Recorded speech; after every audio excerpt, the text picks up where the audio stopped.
Hello guys, a very good morning to all of you. कैसे हैं आप लोग? स्वागत है आप सबका संदीप सर जी के में। स्टार्ट करने से पहले आज का टाइम मतलब रेगुलर शेड्यूल मैं बता दूं आप लोगों को। क्या शेड्यूल है हमारा? सुबह 8 बजे, मतलब ये जो क्लास हो रही है ये किसकी क्लास है? साइंस के वन लाइनर्स की क्लास है, ठीक है। वन लाइनर्स के फॉर्म में हम यहाँ पे क्या करते हैं, प्रैक्टिस करते हैं, चीज़ों को याद करते हैं जिनमें ज़्यादा लॉजिक नहीं होते हैं। एंड 11 बजे आपकी कौन सी क्लास चल रही है? क्वेश्चन और आंसर की क्लास, जहाँ पे मैं साइंस बायोलॉजी साइंस में मतलब साइंस के क्वेश्चंस कर रही हूँ, जिसमें फिजिक्स केमिस्ट्री बायोलॉजी और इन्वायरमेंट इंक्लूड है। किसी दिन हम फिजिक्स करते हैं, कभी साइंस बायोलॉजी एंड कभी केमिस्ट्री करते हैं, ठीक है।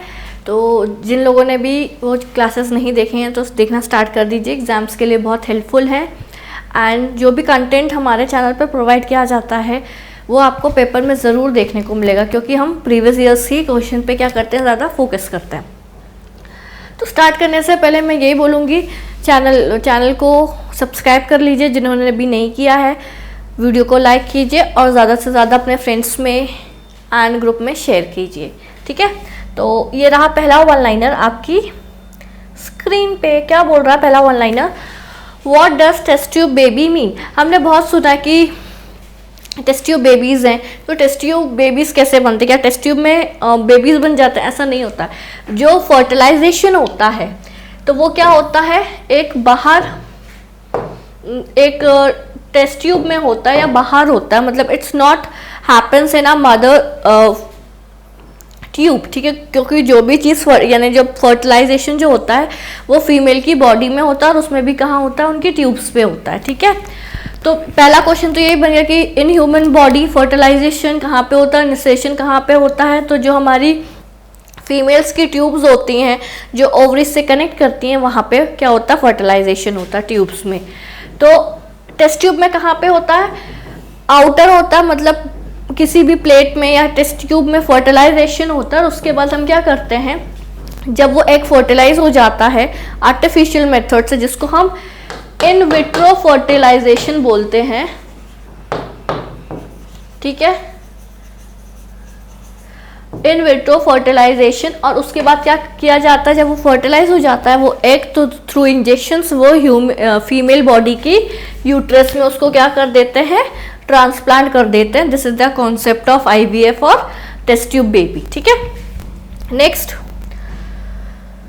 विच vitamin are stored in the liver for future? तो देखो भाई, लीवर में A, D, E, K ये सारे क्या होते हैं, स्टोर्ड होते हैं। और ये सारे क्या होते हैं, हमारे फैट सॉल्युबल विटामिन होते हैं। कहाँ पे? फैट में, मतलब वसा में घुलनशील क्या होता है, विटामिन। बट अगर कुछ ऑप्शन में इनमें से कोई एक भी है तो आपका करेक्ट आंसर होगा, but for future it is vitamin A, ठीक है।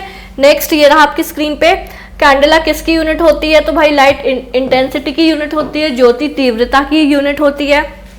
नेक्स्ट, लॉज ऑफ मोशन किसने दिया था प्लैनेट का? ग्रहों के गति के नियम को किसने प्रतिपादित किया था? कैपलर ने दिया था। 3 नियम दिए थे, ठीक है, कि सब ऐसे गोलाकार ऑर्बिट में घूमते हैं, ठीक है। उसके बाद जिसको एक प्लैनेट को पूरा टाइम जो रहता है वो इक्वल डिस्टेंस में इक्वल टाइम कवर करता है, और जो माइनर और मेजर है उनका कुछ ऐसा रिलेशन है, वो उतना डीप में मैं नहीं बताऊंगी क्योंकि उतना डीप पूछेगा नहीं। कभी अगर पूछेगा तो मैं उसको क्वेश्चन आंसर वाली क्लास में लेके आऊंगी आपके लिए, ठीक है। What makes soap bubble look colourful? नहाते समय अगर कभी देखा तो साबुन का जो बुलबुला होता है वो रंगीन दिखाई देता है। क्यों दिखाई देता है? व्यक्तिकरण के कारण, जिसको फिजिक्स में उसको क्या बोला जाता है, इंटरफेरेंस, ठीक है। इंटरफेरेंस के कारण जो साबुन का बुलबुला होता है उससे हमें क्या दिखाई देता है, कलरफुल दिखाई देता है। Next, he is known by the nickname of red fluid, which is known as the nickname of red fluid. किन्हें लाल द्रव्य के उपनाम से जाना जाता है? तो भाई जो पोटेशियम परमैंगनेट है, जिससे क्या करते हैं, पानी को क्लीन करते हैं कई बार, और बहुत सारी जगह इसका यूज किया जाता है। KMnO4 जिसको बोला जाता है ना, तो इसको हम क्या बोलते हैं, रेड फ्लूइड बोलते हैं। नेक्स्ट क्या बोल रहा है, what is the energy in a key watch? चाबी भरी घड़ी में कौन सी ऊर्जा होती है? शायद आप लोगों ने नहीं देखी होगी, पहले के ज़माने में जो अलार्म वॉच वगैरह रहती थी उनमें क्या होता था, ऐसे चाबी भरनी पड़ती थी और फिर वो उतने बजे पे बजती थी तो वो घड़ी, चाबी वाली घड़ी बोला जाता था उनका। अब तो ऑटोमेटिक बटन वाली आ गई ना, तो उसमें कौन सी एनर्जी स्टोर्ड होती थी, तो पोटेंशियल एनर्जी होती, जिसको हम क्या बोलते हैं, स्थिति ऊर्जा। मतलब किसी की स्थिति के कारण, उसके पोजीशन के कारण जो उसमें एनर्जी होती है, that is comes under what, potential energy, उसको हम स्थिति ऊर्जा बोलते हैं। जब कोई भी चीज गति करती है तो उसमें जो ऊर्जा आती है वो गतिज ऊर्जा होती है। When a body moves then the energy comes into role is kinetic energy. Potential energy का फॉर्मूला क्या होता है भाई, mg होता है। अगर वही चीज हाइट पे आ जाए तो mgh बोल देते हैं, है ना। और काइनेटिक एनर्जी का फॉर्मूला क्या होता है, हाफ mv² होता है, ठीक है। नेक्स्ट ये रहा आपकी स्क्रीन पे, What causes oil to rise in oil lamp? तेल दीप की बत्ती में तेल किस कारण ऊपर उठता है, तो कैपिलरी एक्शन के कारण, कोशिकत्व क्रिया के कारण, ठीक है। यही कारण है कि जब हम पौधों को जड़ों में पानी डालते हैं तो ऊपर टिप तक जाता है, कैपिलरी एक्शन के कारण, ठीक है। Next, Which device is used to find the position of submerged object in the ocean? महासागर में डूबी हुई वस्तुओं की स्थिति जानने के लिए किस यंत्र का उपयोग किया जाता है, तो भाई सोनार का यूज किया जाता है, साउंड नेविगेशन एंड रेंजिंग, ठीक है। ये जो सोनार वर्ड है, ये कैसा वर्ड, सोनार का फुल फॉर्म क्या जाता है, कई बार पेपर में यही पूछ, एसओ फॉर साउंड, ठीक है।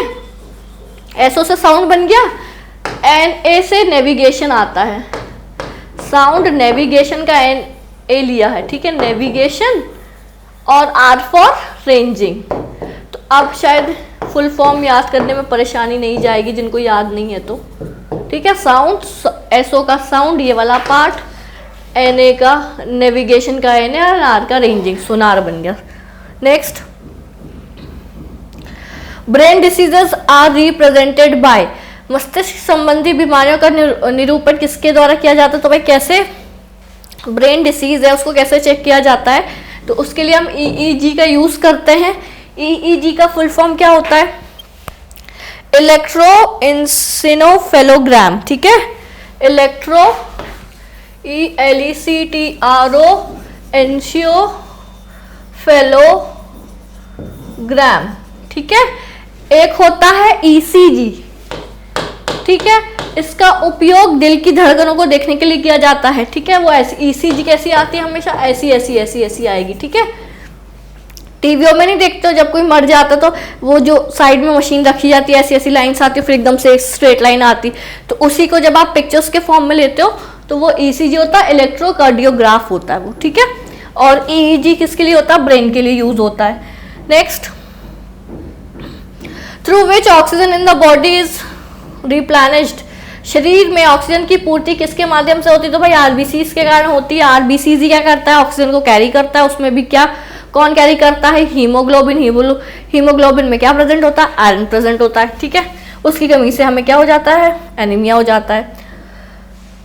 What is the name of the virus that spread swine flu? Swine flu फैलाने वाले वायरस का क्या नाम था, तो H1N1 था, ठीक है।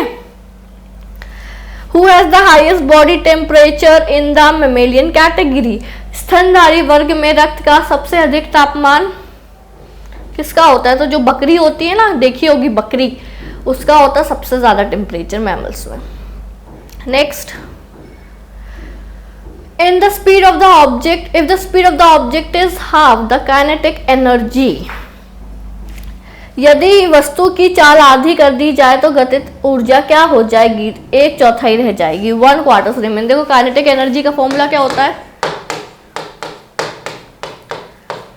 हाफ mv² होता है, ठीक है। यदि वस्तु की चाल आधी कर दी जाए, स्पीड अगर आधी कर दी हमने, ठीक है ना, स्पीड हाफ हो गई, पहले v से मूव कर रहा था, अभी क्या हो गया, वो v/2 हो गया, है ना। तो ये पहले v से मूव कर रहा था तो v² था, अभी v/2 हो गया, तो कितना हो जाएगा, फॉर्मूला में क्या था, v² होता ना, तो v/2 का होल स्क्वायर। तो ये क्या हो जाएगा, इसको अगर आप ऐसे सॉल्व करोगे, हाफ mv²/4, ये इतना जितना पार्ट है इसका, ये कितना हो रहा है, 1/4 हो रहा है, क्योंकि पूरा का पूरा किससे डिवाइड हो रहा है, 4 से हो रहा है। क्लियर है ये चीज। नेक्स्ट, जी की वैल्यू कितनी होती है भैया, स्मॉल जी क्या है हमारा, एक्सेलरेशन ड्यू टू अर्थ, ठीक है, ग्रेविटी, एक्सेलरेशन, इसको ग्रेविटी बोला जाता है, इसकी वैल्यू होती है 9.8 मीटर पर सेकंड स्क्वायर, कई जगह 10 भी इसको लिया जाता है, ठीक है। नेक्स्ट, जी की वैल्यू सबसे ज्यादा मतलब इक्वेटर में, भूमध्य में, विषुवत रेखा में, है ना, इक्वेटर को विषुवत रेखा बोलते हैं, जो एकदम अर्थ के सेंटर से जाती है, तो वहां पे जी की वैल्यू कितनी होगी, मिनिमम होगी, ठीक है। हाईएस्ट कहाँ पे होगी भाई, सॉरी अब मैंने उल्टा बोल दिया, जी का मान ध्रुवों पर क्या होता है, तो सबसे ज्यादा होता है, ठीक है, हाईएस्ट होता है, ग्रेटेस्ट नहीं होता है, हाईएस्ट है ना, सबसे ज्यादा कहाँ पे होता है, पोल्स पे होता है, मिनिमम कहाँ पे होता है, इक्वेटर पे होता है। नेक्स्ट क्या बोल रहा है, value of g when moving up और down from the surface of the earth, पृथ्वी की सतह से ऊपर या नीचे जाने पे जी का मान क्या होगा। सपोज ये अर्थ का सरफेस है, इससे अगर आप ऊपर जा रहे हो, ठीक है, तो ऊपर जाओगे तो कहां जाओगे, स्पेस में जाओगे, एटमॉस्फेयर में जाओगे, स्ट्रेटोस्फीयर, मेसोस्फीयर, आयनोस्फीयर, ठीक है, और नीचे जाओगे मतलब तुम जमीन खोद के अंदर जा रहे हो, तो क्या क्रस्ट को उधर तक तो कोई जाते नहीं, मतलब खोद के, तो दोनों तरफ में क्या होगा, जी का मान कम होगा। क्लियर है ये चीज। Next, increasing the rotation speed of the earth, the value of g, पृथ्वी के घूर्णन गति के बढ़ जाने पर जी का मान क्या हो जाएगा, तो कम हो जाएगा। अर्थ फॉर एग्जाम्पल, ये हमारी क्या है, अर्थ है, अर्थ ऐसे ऐसे घूमती है और सन का रोटेशन भी करती है और खुद भी घूमती जाती है, और इसकी स्पीड अगर बढ़ जाएगी तो जो जी की वैल्यू है वो क्या हो जाएगी, कम हो जाएगी, ठीक है। नेक्स्ट, अब इसी का सेम चीज उल्टा बोला कि अगर स्पीड अर्थ की कम हो जाए, रोटेशन घूर्णन की अवधि कम हो जाए अर्थ की, तो जी क्या हो जाएगी, बढ़ जाएगी, ठीक है। नेक्स्ट,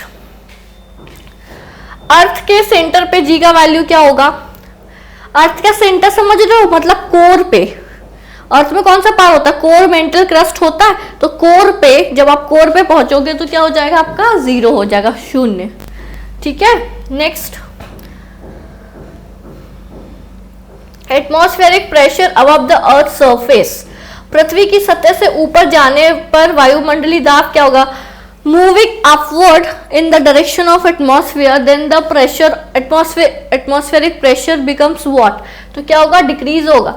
जैसे ही हम पृथ्वी की सतह से, ये हमारी पृथ्वी की सतह है, इससे जब आप ऊपर ऊपर जाओगे तो जो वायुमंडलीय दाब है वो क्या होता जाता है, कम होता जाता है, ठीक है। नेक्स्ट क्या बोल रहा है, वायुमंडलीय दाब को हम किससे मेजर करते हैं, ये कई बार आपने पढ़ा और इसको इसलिए बार बार लेके आते हैं क्योंकि पेपर का बहुत एग्जामिनर का बहुत फेवरेट क्वेश्चन होता है, बैरोमीटर से नापा जाता है, ठीक है। अगर बैरोमीटर की रीडिंग एकदम से गिर जाती है, ठीक है, सडनली बैरोमीटर की रीडिंग क्या हो जाती है, कम हो जाती है, तो उससे हम कौन से फिजिकल कंडीशन का अंदाजा हमको पता चलता है कि भाई क्या आने वाला, तूफान आने वाला, ठीक है। ये सब कहाँ पे यूज होता है, वेदर फोरकास्टिंग में ये सारी चीजें यूज होती हैं, इसलिए हमें पता चलता है कि भाई तूफान आने के पहले तट को क्या कर लेते हैं, मतलब वो खाली करवा लेते हैं ना, तूफान निसर्ग और अभी कौन कौन से आए थे, साइक्लोन वगैरह, वैसे ही तूफान के बारे में है। नेक्स्ट क्या बोल रहा है, the barometer reading fall slowly down, अगर एकदम से नीचे गिरती है रीडिंग, 10 सपोज 50 थी, 50 से सडनली किस पे आ गई, 30 पे आ गई, तो क्या आएगा आपका, तूफान आएगा।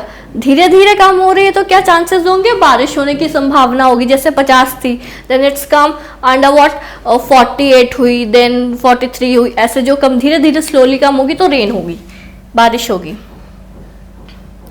ये तो घर में भी करके देख सकते हो। When two pieces of ice are pressed together, the pieces stick together because बर्फ के दो टुकड़ों को आपस में दबाना, देखना वो आपस में क्या होंगे, चिपक जाते हैं। क्यों चिपक जाते हैं, क्योंकि आप क्या कर रहे हो, उस पर प्रेशर अप्लाई कर रहे हो। जब आप प्रेशर अप्लाई करते हो तो उनका जो मेल्टिंग पॉइंट है वो क्या हो जाता है, घट जाता है, इसलिए वो चिपक जाते हैं आपस में। आइस की डेंसिटी कितनी होती है, इसमें कोई रॉकेट साइंस नहीं है, आपको बेटा याद करना है एक ऐसे ही, क्योंकि कई बार ऐसा उठा के सीधे पेपर में आ जाता है। 0.9 gram per centimetre cube, density का फॉर्मूला क्या होता है, मास अपॉन वॉल्यूम, और वॉल्यूम की यूनिट क्या होती है, वॉल्यूम क्या होता है, L into B into H होता है ना, इसलिए सेंटीमीटर क्यूब है। नेक्स्ट, अगर द्रव्य का घनत्व बढ़ने पर कोशिका नली में क्या होगा, as the density of the fluid increases capillary duct क्या होगी, कम होगी। डेंसिटी बढ़ने का मतलब क्या होगा, अगर डेंसिटी बढ़ रही है आपकी द्रव्य की, मतलब उसका जो वो थोड़ा सा मूव करने में क्या होगा, उसको प्रॉब्लम होगा, ठीक है, तो लो राइज होगा, इसलिए वो कम चढ़ेगा। Next, viscosity of fluid when temperature increases, ताप बढ़ने पर द्रव्य की क्षमता में क्या असर आएगा, तो भाई हमको पता कम हो गया। वो कैसे कम होगी, देखो विस्कोसिटी क्या होती है, कोई भी लिक्विड जो होता है उसमें बहने का गुण पाया जाता है, ठीक है, उसमें एक फोर्स होता है विस्कस फोर्स, जिसको हम क्षयंता बोलते हैं हिंदी में। तो वो उस ये जो फोर्स होता है ना विस्कस फोर्स, उस लिक्विड को बहने से रोकता है, ठीक है, वो उसकी क्या कहलाती है, विस्कोसिटी कहलाती है। जैसे कि पानी है, पानी को गिराओगे इजिली बह जाएगा, ठीक है, क्यों, क्योंकि उसमें विस्कस फोर्स क्या है, कम है।